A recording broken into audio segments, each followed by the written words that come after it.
Hello guys, welcome back to Fab Classes. तो आज के इस वीडियो लेक्चर में हम another 10 important MCQs on Indian freedom struggle के ऊपर करेंगे। तो बिना टाइम वेस्ट किए अपने वीडियो लेक्चर को स्टार्ट करते हैं। तो फर्स्ट क्वेश्चन है, the Hunter commission of 1882 was appointed by the British to investigate which of the following। तो हंटर कमीशन 1882 का किस लिए अपॉइंट किया गया था, सिंपली ये पूछा जा रहा है। तो देखिए, इसका राइट आंसर आएगा educational reforms in India, simply B. Educational reforms को लेकर इंडिया में जो है हंटर कमीशन को लाया गया था 1882 में। तो इम्पॉर्टेंट क्वेश्चन ये भी आ सकता है कि हंटर कमीशन कब आया था, कब अपॉइंट किया गया था। तो उसका राइट आंसर आएगा 1882। तो आगे बढ़ते हैं अपने सेकंड क्वेश्चन के ऊपर। तो who was the viceroy of India at the time of the non cooperation movement. तो जब नॉन कॉपरेशन मूवमेंट को लॉन्च किया गया था तो तब वायसरॉय कौन थे इंडिया के। तो इसका राइट आंसर आएगा लॉर्ड रीडिंग। ठीक है ना, ये थे उस वक़्त वायसरॉय जब क्या नॉन कॉपरेशन मूवमेंट को लॉन्च किया गया था। तो आपने ये याद रखना है। ओके। तो नेक्स्ट क्वेश्चन है, with reference to the Indian freedom struggle which of the following statements about the Cripps mission is incorrect.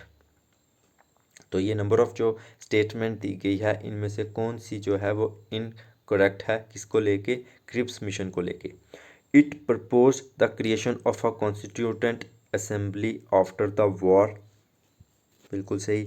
It was sent to India in 1942, ये भी सही। It was headed by sir Stafford commission Cripps, बिल्कुल, ये भी बिल्कुल ठीक है। It proposed granting पूर्ण स्वराज इमीडिएटली, तो बिल्कुल नहीं, ये इसने ये बात नहीं की थी। तो इनमें से डी गलत है, तो हमारा राइट आंसर डी ही है। तो राइट आंसर डी है, ठीक है ना।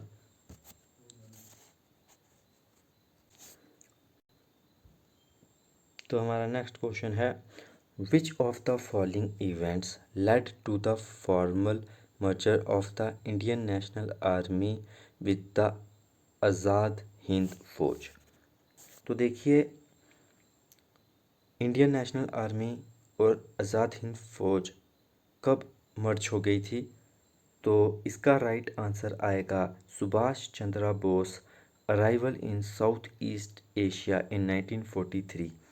तो जब Subhash Chandra Bose south east Asia पहुँचे तो तब इंडियन नेशनल आर्मी और आज़ाद हिंद फौज का मर्जर हो गया था, मतलब कि वो एक हो गई थी।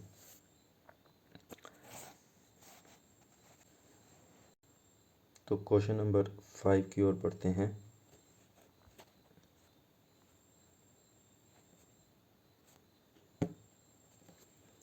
Who was the president of the Indian national congress at the time of the Jallianwala Bagh.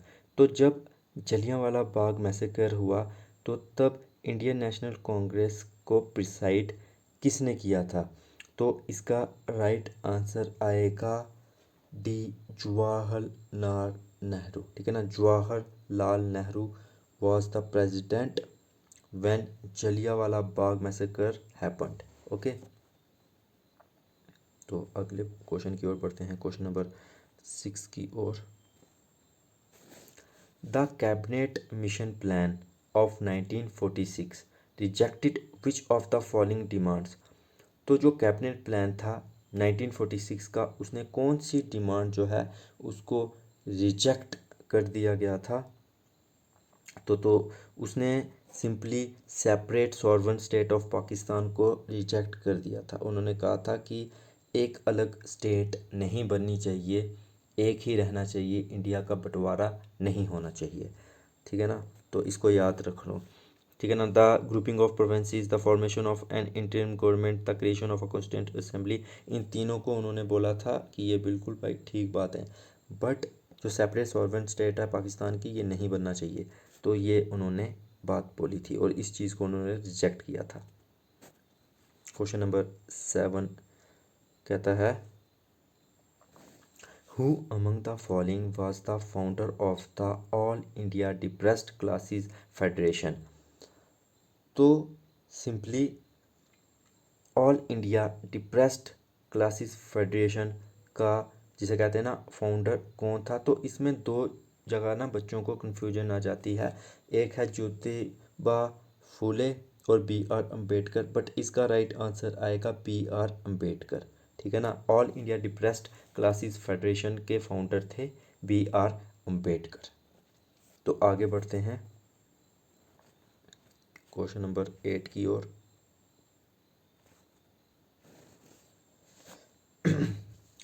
The Patani and Vellore म्यूनिटीज़, जो पटानी और वेलोर म्यूनिटीज़ हुई थी वो किस गवर्नर जनरल ऑफ इंडिया के टाइम पीरियड में हुई थी। ठीक है ना, तो जब वो गवर्नर जनरल ऑफ इंडिया का बात हो रही है तो इसका मतलब वो 1857 के इवेंट से पहले हुई होंगी। ठीक है ना, तो इसका राइट आंसर आएगा ए सर जॉर्ज बारलो। ठीक है ना, ठीक है ना, सर जॉर्ज बारलो जो हैं इसके टाइम पीरियड पर पटनी और वेलोर म्यूनिटीज़ हुई थी।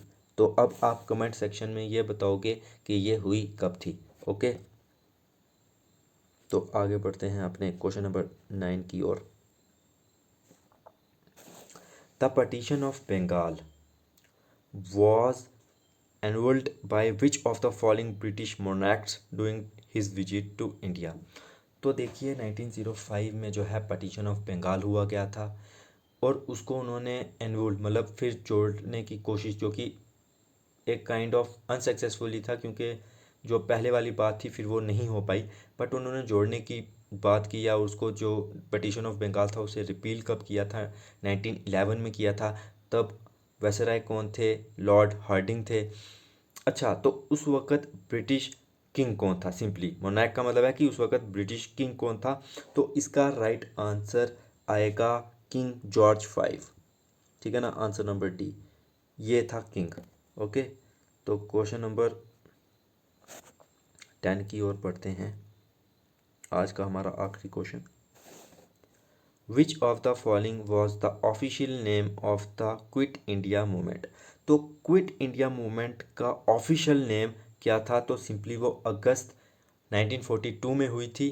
ठीक है ना, 8 अगस्त 1942, तो उसका नाम भी अगस्त रेवोल्यूशन ही था। ठीक है ना, तो इसका राइट आंसर आएगा D, D is the right answer. तो दोस्तों आज की वीडियो में बस इतना ही। उम्मीद है कि ये आपको 10 क्वेश्चंस काफ़ी हेल्पफुल लगे होंगे। तो अब हम आएंगे नेक्स्ट वीडियो में with another set of 10 MCQs जो कि आपके अपकमिंग एग्ज़ाम्स के लिए काफ़ी ज़्यादा इंपॉर्टेंट रहेंगे। तो चैनल को सब्सक्राइब करके वीडियो को लाइक ज़रूर करना।